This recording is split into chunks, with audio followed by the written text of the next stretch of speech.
Greetings my friends, welcome back to the channel. I've changed my filming location just to try something new. And speaking of something new, this watch today is something very different. I like to review a multitude of different quirky watches, varying in price. This is no exception because it's around $200 US, so it's not your cheapest of watches, but it offers something very unique. And if you're like me, the reason why I was drawn to this watch is because of its connection to space. Not literally, this has not been sent to space. The company have no affiliations with NASA or anything like that. It's just a novelty, and a part of me is very nostalgic.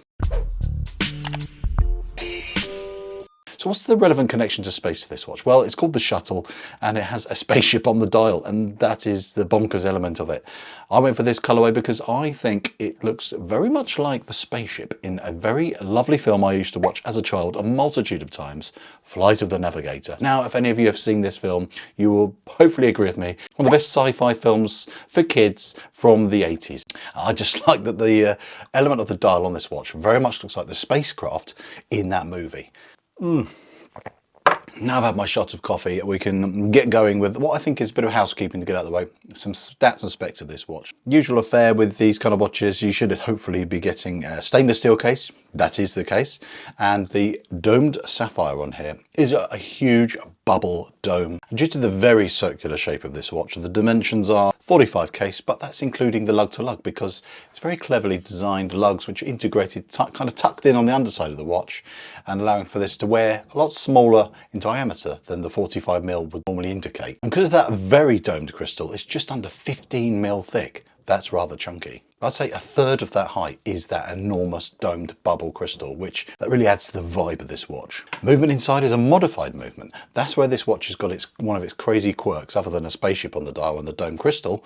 It's got a modified FIYTA movement with a ghost 8 position. Doesn't come with any ghosts, unfortunately. That would be interesting, even more so than the space theme. But what you do get is a movement which has two dials effectively. You've got the miniature central one, which shows your hours and your minutes, but it's mainly for your minute reference. And then you've got a rotating dial on the outer edge of this watch, which is showing you the hour. So it's a very fun way of reading the time, a very different way. But that's not the main purpose of this watch, is for telling the time. It's more of a novelty, quirky thing, but obviously you can read the time. The movement inside is a FIYTA, which has about a 40-hour power reserve, hacking, hand winding. It's a push-pull crown, so this is kind of a splash-resistant watch. Rubber strap, reasonable quality, feels like FKM, not quite sure, but it's quite supple and flexible. It's very comfortable indeed. Branded stainless steel hardware, quick release pins, so it's easy to swap out for other straps if you want to. With the colorways, you can either have the one I've gone for with the silver spaceship, you can get one with the blue, with white, and then you can get one which is kind of a stealthy all black. And the other weird thing is the position of the crown. It's kind of at the 2 o'clock position.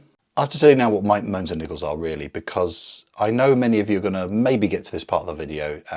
If you're going to commit to seeing about a very unusual watch, you're going to still want to know what are my criticisms from having and wearing this watch for some time now. It's very difficult to read the time. Even if you get used to the whole 2 dial thing, it's not an easy glance and read the time kind of timepiece. That central dial is tiny. You need very good eyes to see that. And what is very disappointing for a watch, especially at this price, which is, it's not a cheap watch, it doesn't have any of this stuff behind me. It doesn't have any green lume. We need lume. It's a spaceship themed watch. I just think sci-fi, spacey stuff, you need some glowing elements. There's absolutely zero glowing elements.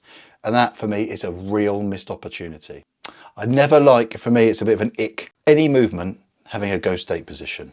I just can't stand it. That's just a personal thing. I don't like when I pull the crown out, there to be an invisible position and there's an invisible date wheel clicking away, and then you're like, why is nothing happening when you're turning the crown? A bit of a cost-cutting thing. And that for me personally bothers me. Does it bother you? Let me know in the comments. As someone who likes to try and spell things correctly, I'm not 100% fan of the brand name, FIYTA. It's just a bit odd to me. I know it's a play on words and things like that, but FIYTA spelt incorrectly, just for me, it's just a bit of an odd thing. I also think the spaceship underneath could have had an even more interesting, quirkier effect or finish. I think if that's its USP, rather than just having quite a plain matte black, or in this case a satin silver finish, it would have been nice if there was something else to give this a bit of a boost and make it look a bit more sci-fi, have a bit more of a pop under that dial to give it some more interest, because if we're going to go down the road of a spacey theme, I think you should go to town on it. Very simple case finishing. It's all just polished. Polished well, don't get me wrong, adds to the whole spacey theme of it looking like a bit of a flying saucer as a watch itself. The dome sapphire is very impactful, but I think it's a risk of such a large and very domed piece of sapphire. Do not drop this watch, otherwise you've got a very explosive dome situation. We don't like anything explosive to do with domes. And of course, it's just an odd choice if you're going to spend £200. You've got to be quite into space and spaceship. It misses the mark in going the extra mark of being extra bonkers, having even more crazy colours, having the spaceship rotating in there. I don't know, like I said about the loom elements. There could be something more to take this to the next level, but I chose this very much for nostalgic reasons, which I've said. I love the film, which this kind of makes me think about. But there is no affiliation with that film and this watch. It's just what I thought when I saw it. So what do you think when you see this watch? Do let me know in the comments. But if you've got to this point and you are a committed and loyal subscriber, thank you so much. But if you haven't hit that subscribe button yet, it would mean a lot that you do, because my aim is to hit 20,000 subscribers by Christmas. That would be my little present, if you will, and that would be very lovely. So thanks again. See you in the next one real soon. Bye for now.